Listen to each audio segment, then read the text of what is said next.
This video is on Hispanic rhinoplasty. The term Hispanic is not a good term because it's such a broad encompassing term, especially today when they're biracial, multiracial. There is a Hispanic that married a white or a Hispanic married African American. And the term that is oftentimes used more commonly is mestizo, M-E-S-T-I-Z-O, mestizo nose. What does that mean? The mestizo nose is a nose that represents sort of the central South American basin as one unified area, and maybe parts of Spain, etc. But really what's happened, if you think about it, is colonialism, an ugly word, refers to how Spain, Portugal, and those areas of Spanish-speaking Old World came across to the New World and colonized. So they brought white blood into Central and South America.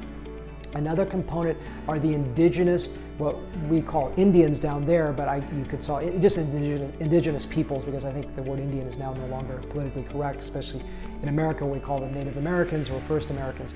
But the indigenous individuals that habitate or live in Central South America are more Asian in some of their features. Broader tip, flatter nose, and thicker skin, flatter bridge. Those are, they have a sort of maybe an Asian quality to them, and that may be because crossing the Bering Strait they came over, and there's some of those elements. And then you've got also, unfortunately, we had the African slave trade, that if you look at some areas like Haiti, Dominican Republic, Cuba, there's areas, even some areas of Puerto Rico, there are more black content. You look at their hair, you look at their facial features, you look at their nose, there's more African components. So you may consider yourself Hispanic, but you may have principally African blood, in which case I would say you may want to watch my African rhinoplasty video. Or you may be mainly white. You could be, if you look at Ricky Martin, he looks white.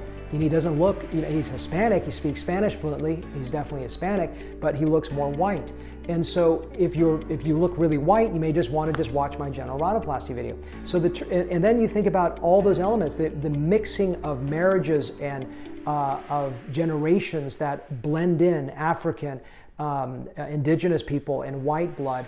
It's this amalgam or this mixing pot of all different, but that's true for everyone in this world. I'm married to someone who's half Japanese and half white.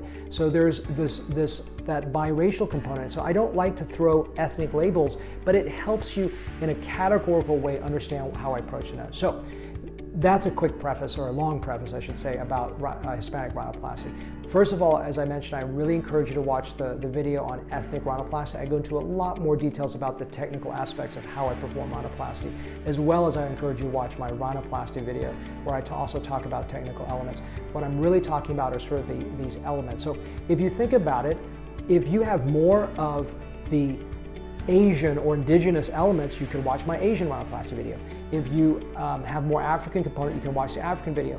But the parts of it all together are as follows. So in general, the Hispanic nose, in general, as a broad category, the nose is typically flatter, is a little bit broader. The tip is a little bit thicker skin, thicker, broader tip. The base can be a little bit wider, and that's really ethnic rhinoplasty. And so what I really do is I tailor that to look really good. I remember a patient of mine from El Paso that came to me, and her nose looked twice as big after her rhinoplasty performed elsewhere. She says, "Why did this happen?" I said, "Because the doctor that did your work is not specialized in ethnic noses." And so he over-reduced it. And so when you over-reduce it, the skin doesn't shrink down and it becomes a real problem. And so what I do with ethnic rhinoplasty is really preserve the structures and enhance, and sometimes push the tip forward through the skin so that the thick skin can settle appropriately. Sometimes I thin the skin and make the skin a little bit thinner so it drapes better on the tip. So all of those elements are so important when you're looking at Hispanic rhinoplasty. I perform a huge number of Hispanic rhinoplasty, a major reason because I live in Texas. And I think a lot of people trust an ethnic looking person like myself to perform their ethnic rhinoplasty. But please watch those other videos that may be relevant for you as well.